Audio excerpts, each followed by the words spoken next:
1983 से मेरा इनसे तारुफ हुआ बज़-ए-बार अदब की वसातत से मुशायरों में शिरकत करते रहे। शनासाई थी, सिर्फ ताल्लुक़ नहीं बना था।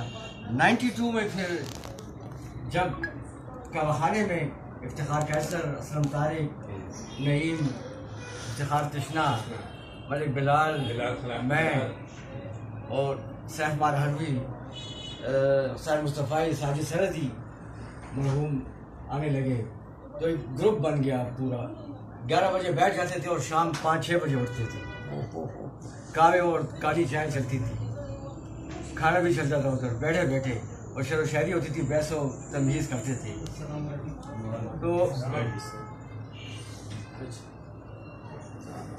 वो अक्सर मुझसे कहते थे, यार निशात मैं क्या करूं, मैं बड़ा तंग आ गया हूं, कमरे में होता हूं अकेले तो चरपाई के नीचे से जैसे कोई लकड़ी मारता है, फेरता है, जैसे चरपाई के नीचे लकड़ी, मैं देखता हूं तो कुछ भी नहीं होता, लेकिन लकड़ी की आवाज़ आती है स्टिक की, चरपाई के नीचे मार रहा है। मुझे वो कमरे ऊपर ले गए थे, मैं इस्लामपुरा में घर था उनका। मैंने कहा हो सकता है आपका वहम हो और कुछ ना हो, कहते नहीं मैं महसूस करता हूँ, आवाज़ आती है मुझे।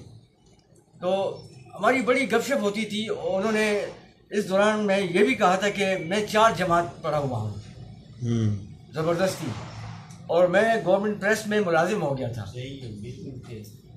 और मैंने मुलाजमत भी की, लेकिन पाबंदी ना कर सका, छोड़ दी मैंने मुलाजमत, क्योंकि उनकी जो चचा थे ना वो गवर्नमेंट प्रेस में थे। और उर्दू के जो थे बहुत ही खूबसूरत लबो लहजा के शायर, हिंदको के भी बहुत ही खूबसूरत लबो लहजा के शायर, और मैं समझता हूँ कि इस वक्त हिंदको में उन जैसा गीत निगार बहुत ही मुश्किल से मिलेगा, और जो खला उनकी वफात से पैदा हुआ है वो पूरा ना हो सकेगा, नहीं हो सकेगा। उनकी गीतों में जो चाशनी थी, जो ठेठ हिंदको रचाव था, जो अल्फाज थे, जो खुलूस था, सच्चाई थी, वो मुझे और गीत निगारों के यहाँ बहुत कम नजर आए। तो हम अक्सर कहवाखाने में बैठ जाया करते थे और मुलाकातें होती थी। मुझे कभी घर ले जाया करते थे, कभी हम बाहर फिरते थे।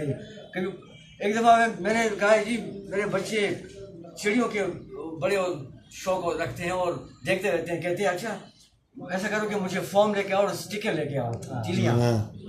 मैं ले गया तो उसने शाखें बनाई, उस पर 10-12 चिड़िया बना दी, कलर भी दिया। कहते ये तो मैं बेचा करता था, लेकिन फिर मैंने छोड़ दी ये चीज़। मैंने कहा क्यों? कहते रात को बिल्ली आकर उसको खराब कर देती थी। ओरिजिनल चिड़िया समझ कर उसको चपटे मारती थी बिल्लियाँ, बड़ा अच्छा मेरा नुकसान होता था। तो फिर मैंने ये कारोबार छोड़ दिया।